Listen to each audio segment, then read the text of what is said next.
But if I think about when I was really when I taught my first lesson of death, I had a near-death experience when I was 4, when I was a little kid. And so in a near drowning experience. So my relationship with death actually goes way back to those times and felt comfortable.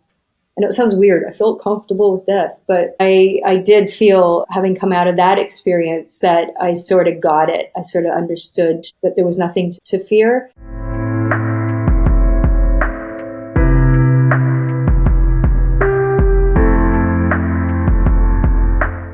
Tree, thank you so much for being here today. I really appreciate it. Thanks, Libby. I'm excited to chat with you. I am too. So why don't we start by you sharing a little bit about your work and who you are and what you do? Yeah. So, hey, everybody. My name's Tree. I'm a transpersonal guide. My background field is in transpersonal psychology, mostly through the framework of altered states of consciousness. Within that window, it also includes dreaming. So I do a lot with dream work with clients, and also psychedelic-assisted therapy as well. So I'm a graduate of the Alef Trust in their program for transpersonal psychology. And everything was sort of built around the concepts and the thesis of altered states of consciousness, and also psychedelic-assisted therapy that could be helpful for people who are traversing through difficult zones, especially like zones of death and dying and grief and whatnot. Because I'm also a death midwife, or what is also known as a death doula. So I help people at end of life through the terrain of death and dying, which includes all of those intricate complexities like the dark night of the soul and emotional changes, the psychological zones that a person needs to navigate, as well as all the practical and pragmatic zones, preparing for the big day, memorial services, and all of the bureaucratic paperwork that comes along with dying. I tell you, there's a lot of it. And so I do that as well alongside. And apart from all that, I'm also an author. So I've penned lots of different books, like maybe over 6 or 7 books on various topics, mostly about dreaming and dream work and guidance through dream realms.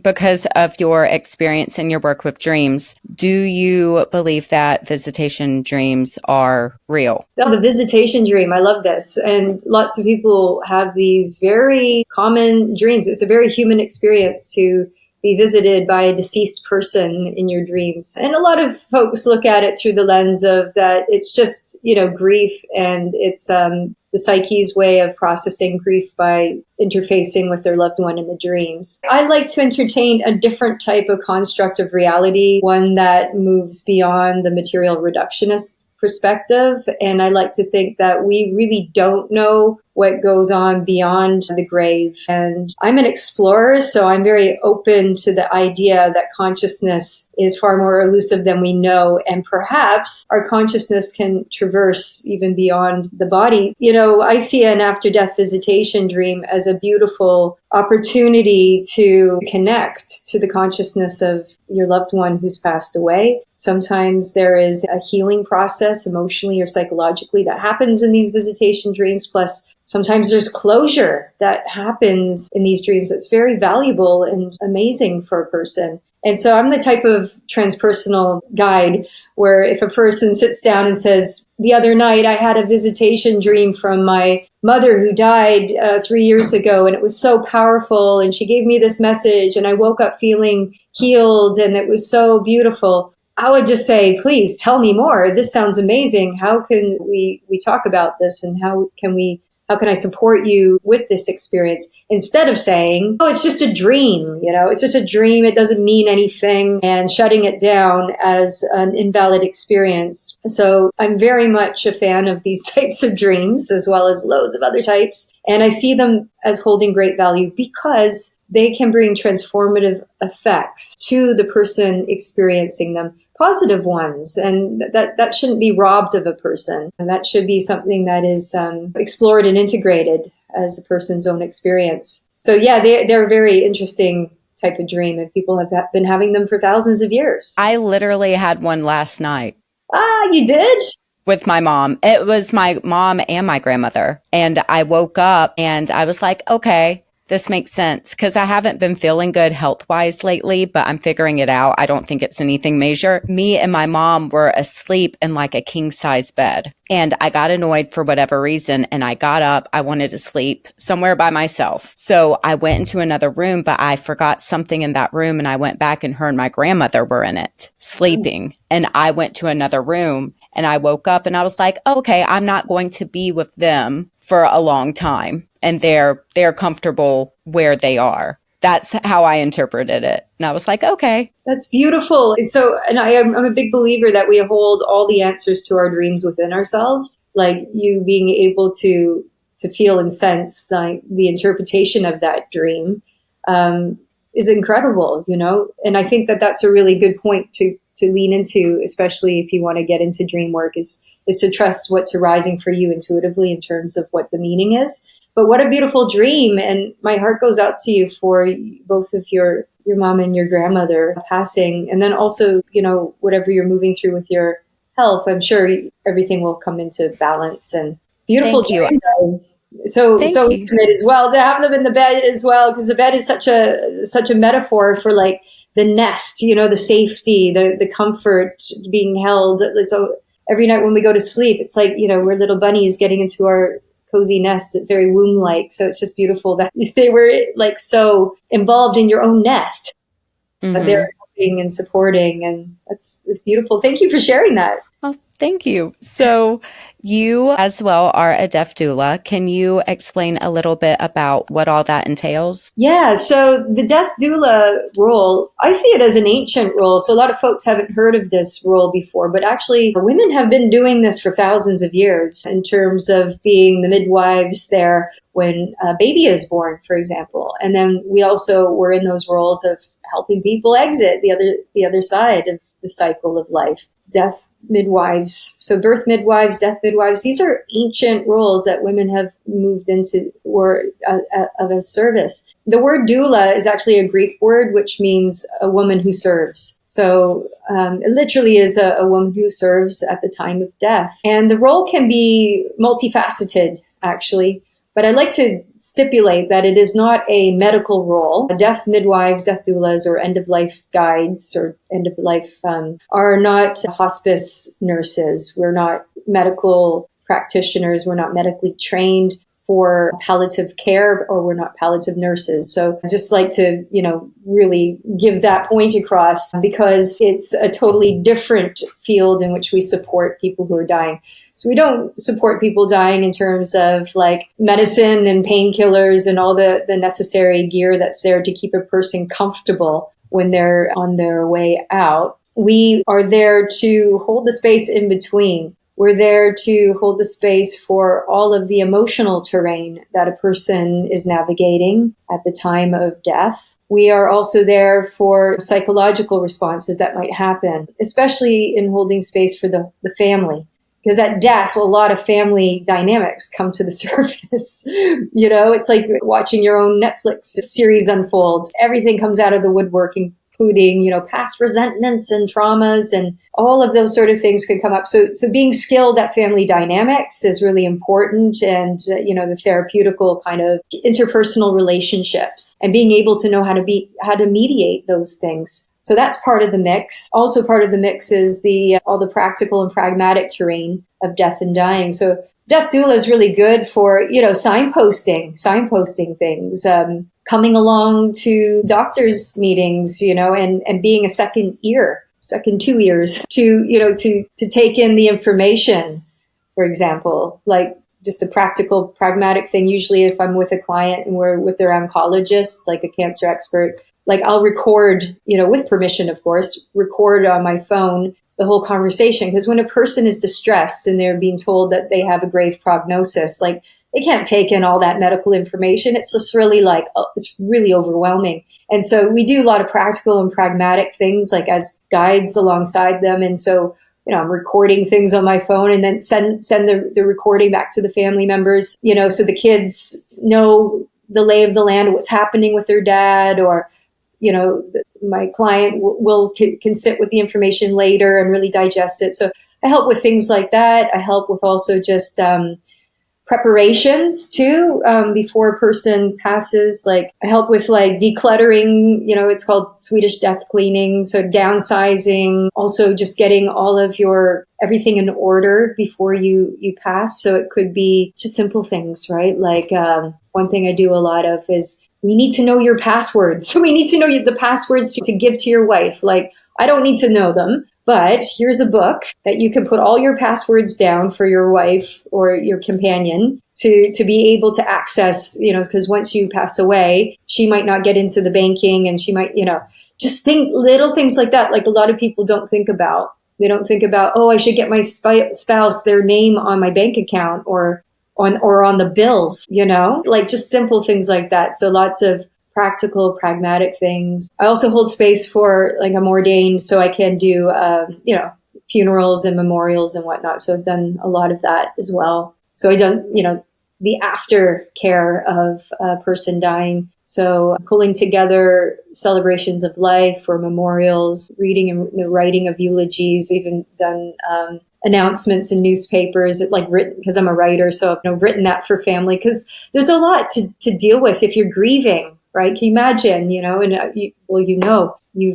had these experiences yourself, Libby. So that it's like, oh my God, last thing you can think about is like paperwork and having to do banking and cancel subscriptions. And all of these things can be such an overwhelm when you're in the throes of grief. So that's really, the helpful role of the death doula. So even just all the practical stuff. So yeah, so it's multi-faceted role, and it's not just for the person who's dying. It's also for family members too. So I have a lot of clients where I'll support a client who's supporting their father or mother. So I'm supporting them as they support their parent. And sometimes my role comes in after as well. I support people through grief. So I do a lot of grief work sessions and for the aftercare of the whole experience. Yeah, there's lots, now that I'm thinking about, there's a lot of different things, a lot of little hats to wear. So being a death doula, has it changed your outlook on death or life at all? Oh yeah, definitely. Really life-changing. Even just doing the training was life-changing. A lot of folks say this about, you do any type of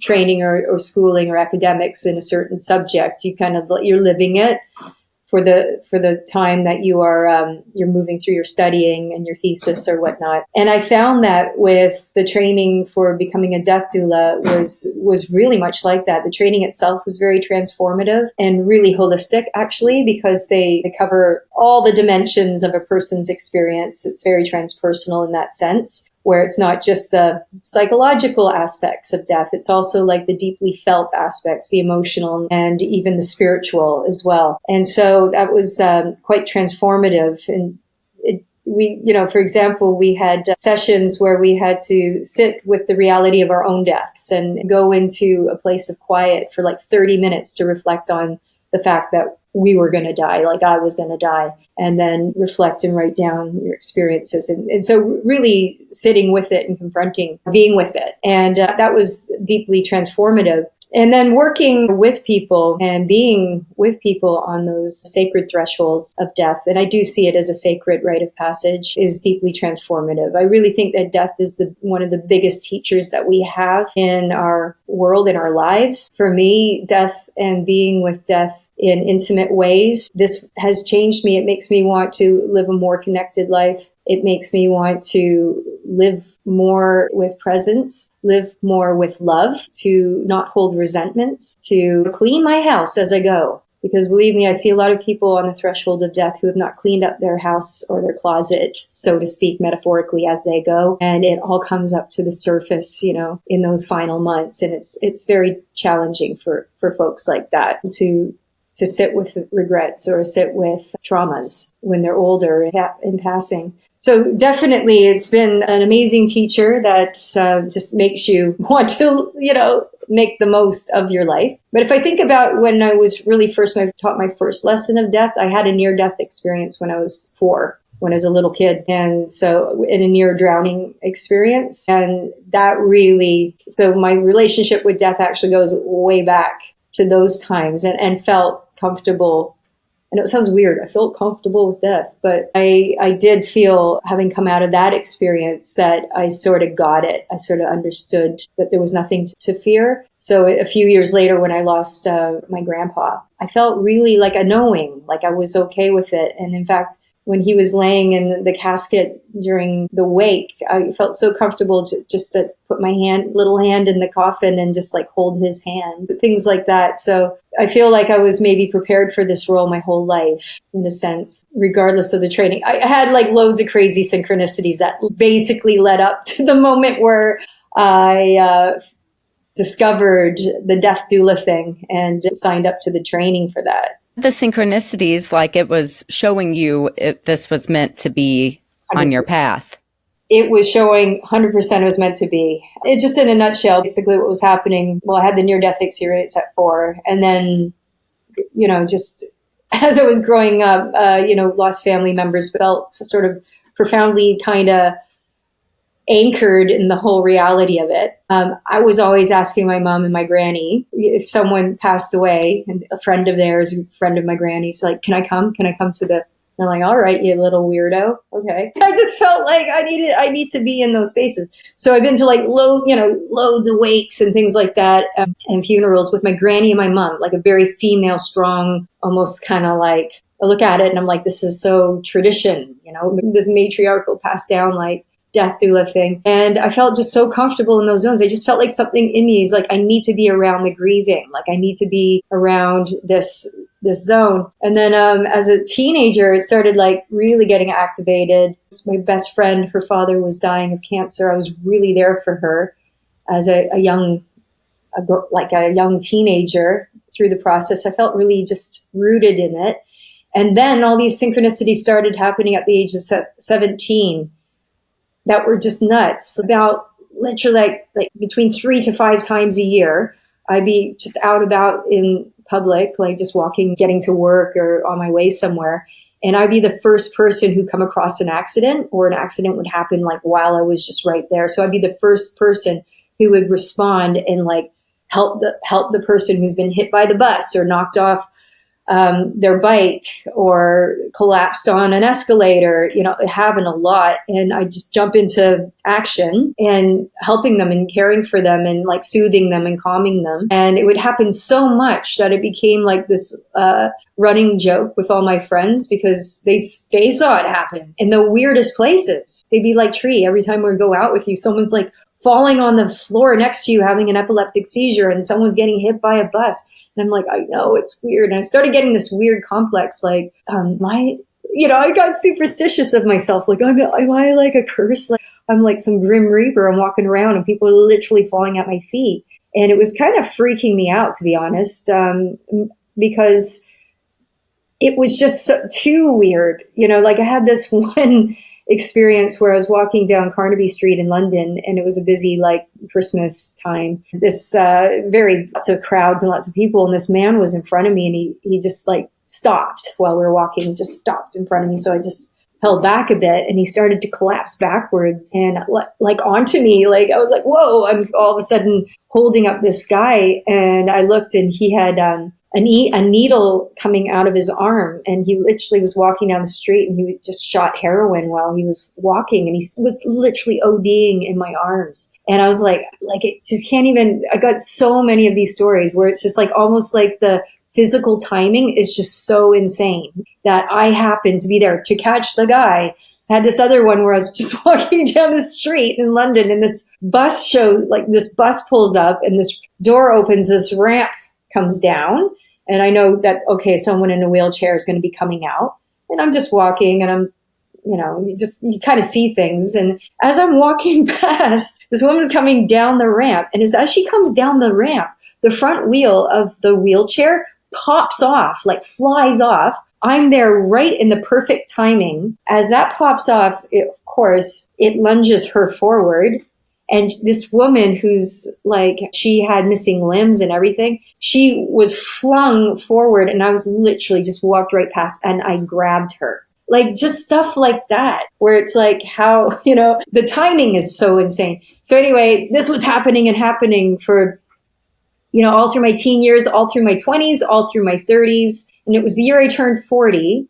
Literally, I was like walking down again in London, and it happened again. Someone in front of me in the crowded market like stumbled and fell. So I was like, oh, can I help you? To this gentleman, like to sit down and to sit on these picnic benches. And then as I touched him to help him, it was weird. I just had this knowing like this person is going to die. And I looked and he was turning purple. He was really struggling and grunting, and like he was literally having a cardiac arrest, and he went down. And we all desperately tried CPR, everything called the services and whatnot. And anyway, long story short, that man just knew he's going to die, and he was literally in my arms on the pavement with everyone trying to help him out. And so I just knew I just need to give this man some soothing words. And I just kept saying over and over, you're not alone, you're not alone. And I just was just stroking his hand, just keeping him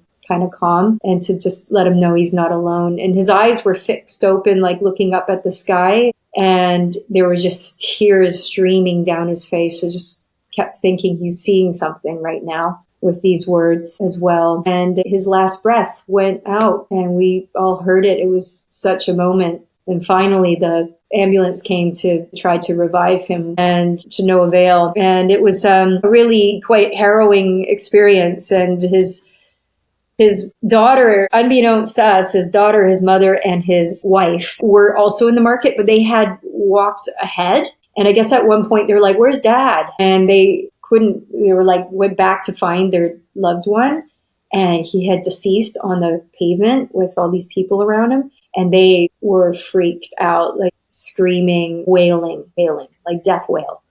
And I just went with them. I just was hugging them and helping. I stayed with them all day. And, like my whole day just became that. And it was just, I was able to just hold this energy the whole day. And then they dispersed. I gave them my number, and if they wanted to stay in touch, if they needed help.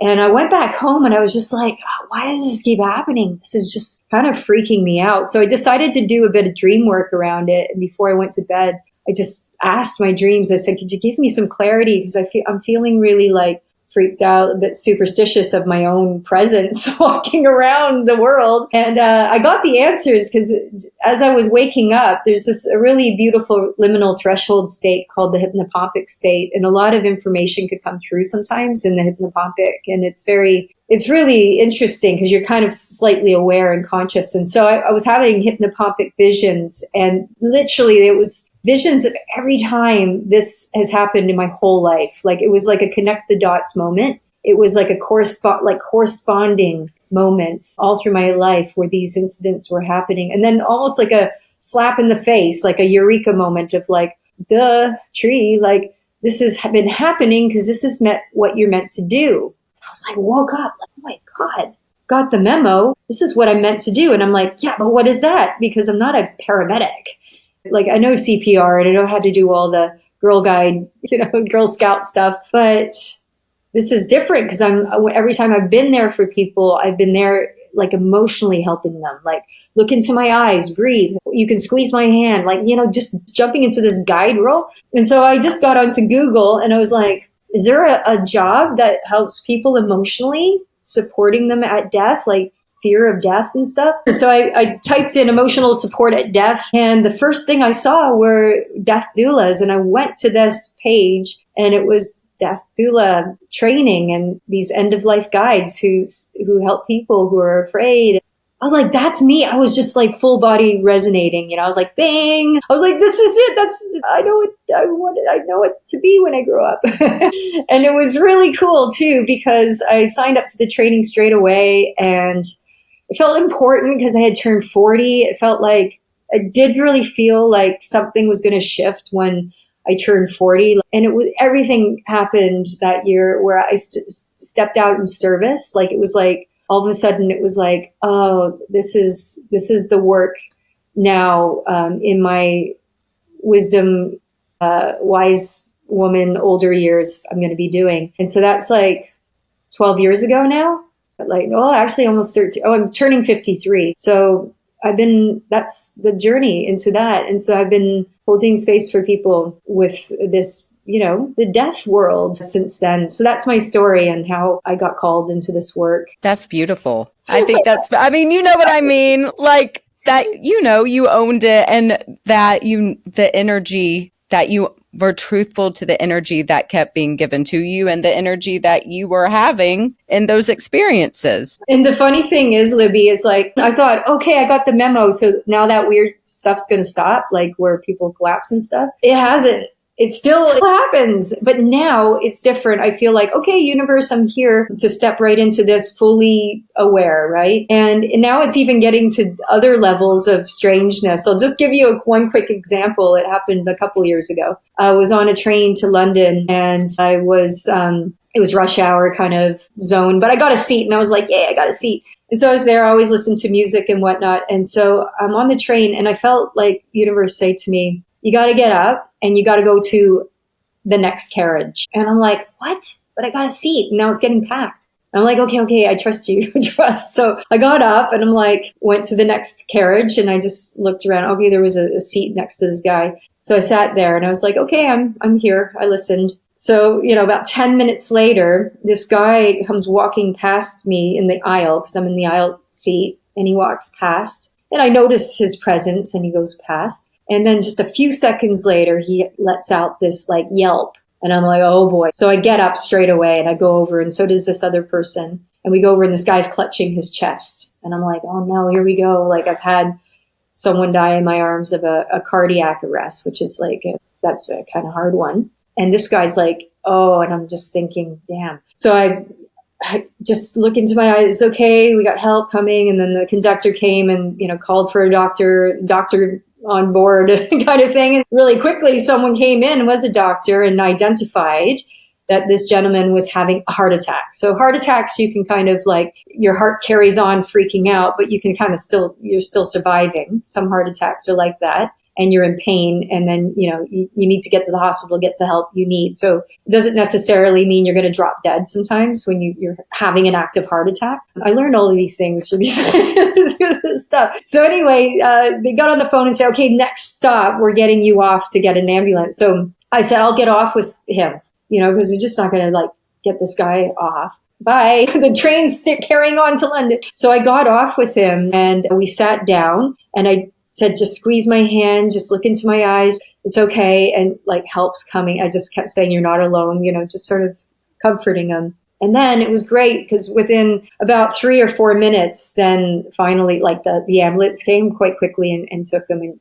and he was on his way. And so, these things are still happening, but now I'm getting a little bit of a heads up, through this, go into the next carriage. And I've had it quite a few times where it's just this little whisper to me to go to the end of the platform or go wait here. And then sure enough, something happens. And then, yeah, I've got I should write a book about all the stories that this has happened, because there's just too many to say in a podcast. But anyway, it's still going on. But now at least I know to be in a present state without fear and just be like, okay, I'm meant to be here. Cool. How can I help? That's kind of it. Yeah. So with your experience with helping people transition and their loved ones that are still here, are there any common trends with things that people regret or wish they would have done differently, or things that could help the living now so they aren't in that situation when they're approaching death? Yeah, a lot of people want to talk about their life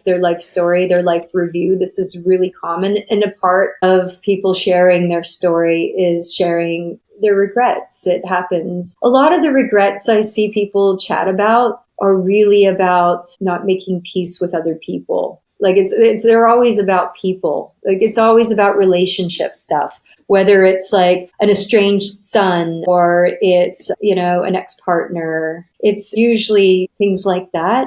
It's never anything material. It's never oh, I wish I had, got that Lamborghini, or I wish I had the hot tub that I always wanted. That just doesn't factor in ever. I've never heard anyone say anything material ever. It's always been about connections, loving connections, relationships. In fact, I believe that's what this whole life is about. It's about the connections. We're here learning something through the people that we make connections with. the ones we love and the ones that we don't like so much too. And yeah, that's a common theme, definitely. And sometimes these types of closures can't occur because maybe the person has passed away, and so they're, that's gone, link is gone, or someone's so estranged you can't find them, these sort of things. And I do some closure exercises that help folks who are struggling with regret, because ultimately, you want to leave this mortal coil with feeling free, with no baggage on you. Do you have any advice for anyone that is experiencing a loved one of theirs that will be passing soon? Yeah, this is a really wonderful and sensitive question, because, we're all going to be that person one day, all of us. And the best thing I could say, let's use the example of, our parents. We will experience, our parents passing away. And that feels scary for a lot of us because, it's our parents. It's like, wow, they made us, it's pretty wild to think. And so that holds a deep kind of emotional response and fear too. And the best thing I would say to a person who's navigating the death of a parent, or, a fear even, is to hold a place of centeredness. Of course, a place of love. Now, that's an easy thing to say if you get along with a parent, because there are lots of circumstances where the child-parent relationship is really challenging, and sometimes people aren't nice or good. And, we can have some toxic dynamics. So that's easier said than done. The thing is with death is that, there's nothing we can say to fix it, but our energy and our presence can say a lot. You don't have to say much to really say everything. And when sitting with a person who's really stressed with death or whatever, just being there, even washing up the dishes, just being there, or even just holding a hand is enough. A lot of times we think we have to say something, right?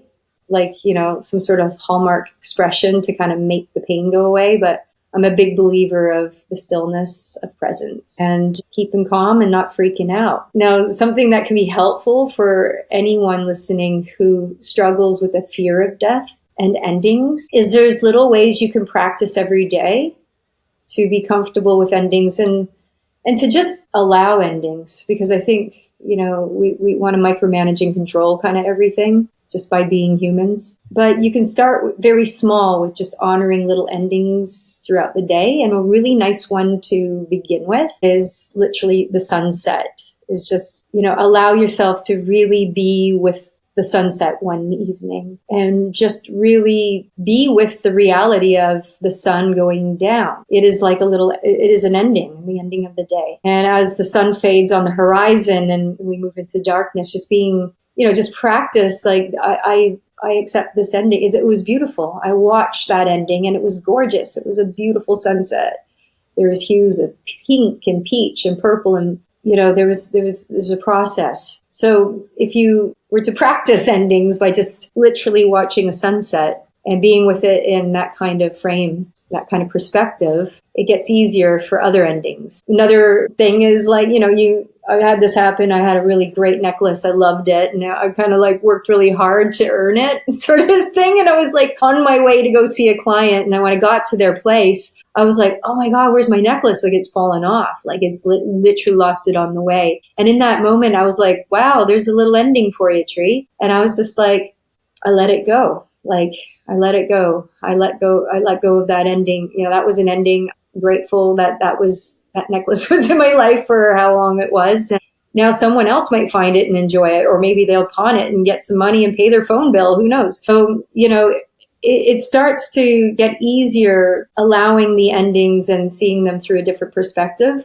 when you make it a practice. But the sunset one is a good start. And then once you start losing jewelry and mobile phones and other things, you're able to just let it go. Okay. But then we can use the metaphor of the sunset as a person's life too, right? So when you're holding space for a dying parent is enjoy the sunset. And that's why I'm a big believer of the life story, asking questions. What was it like when you were a kid? What was it like the day I was born? What was it like when you graduated or when you moved to that state? And it can be really helpful. That's like the sunset, allowing for all the glorious colors to come out, in the life review. So yeah, there's so many ways to move into it, lean into the fears in a way that isn't scary. Another really great thing is being with nature. Nature is such a great healer, and it's there to ground us, but it's a teacher too. And we see the life, death, rebirth cycle in nature constantly. And so even just sitting in nature, well, I guess that's what I was saying with the sunset. That's like sitting in nature. But the turn of seasons and all of these things, and just go, we have it all. We have it all there, with autumn, the decay, the decline, the death, winter, but then a rebirth, spring, life, death, rebirth, over and over and over. That's why I believe, like, even beyond death, there's some sort of rebirth, like something, something is moving forward, transmuting into other ways. I agree with that. And I think the sunset was amazing advice. Thank you. Your experience with being a grief coach, do you have any techniques that would be helpful for people that are grieving that you have found to be helpful for?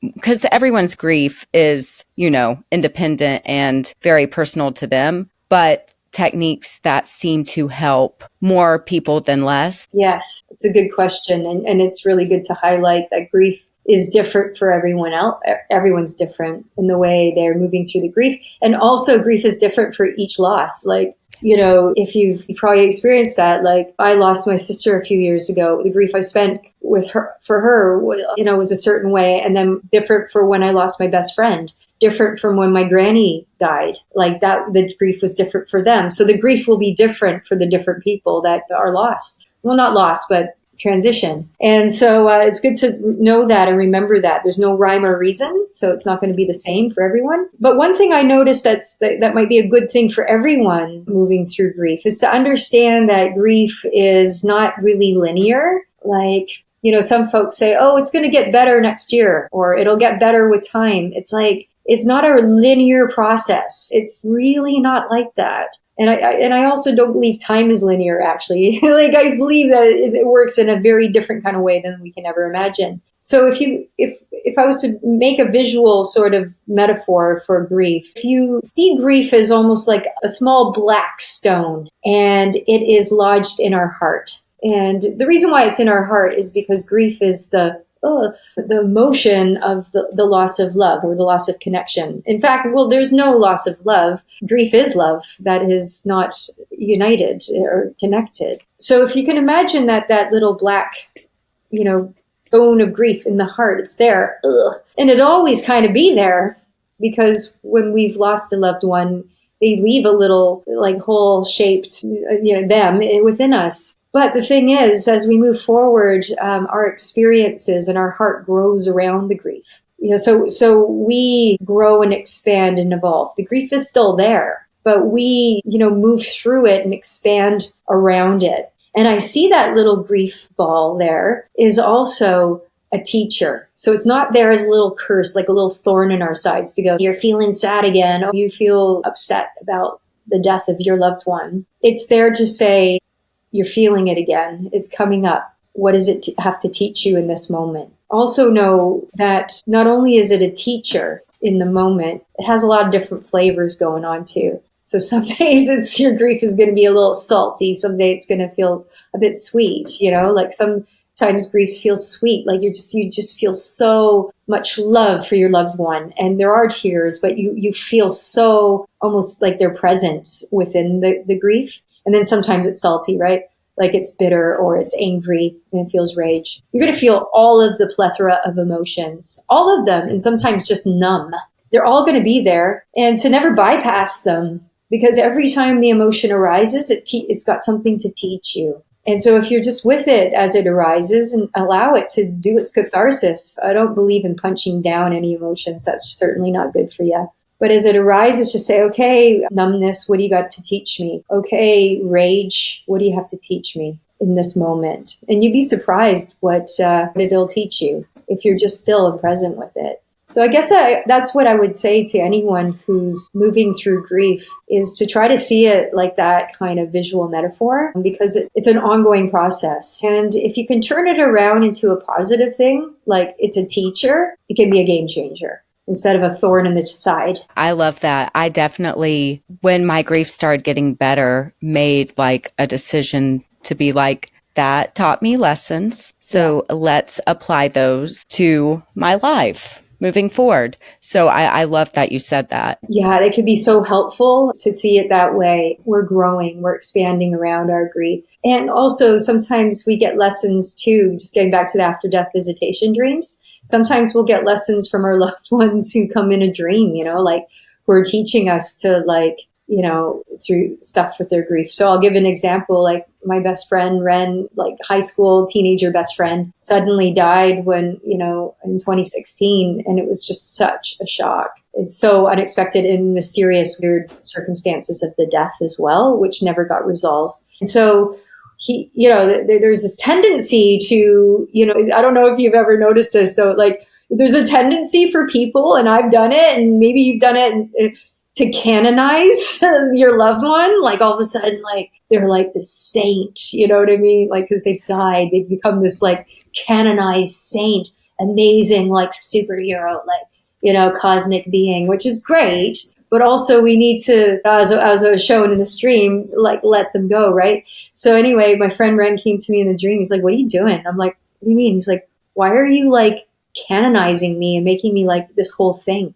Like this whole like saint thing. And I'm like, oh my God, I didn't realize I was doing that. He's like, yeah, you're doing that. He was like, and it will help you to not do that.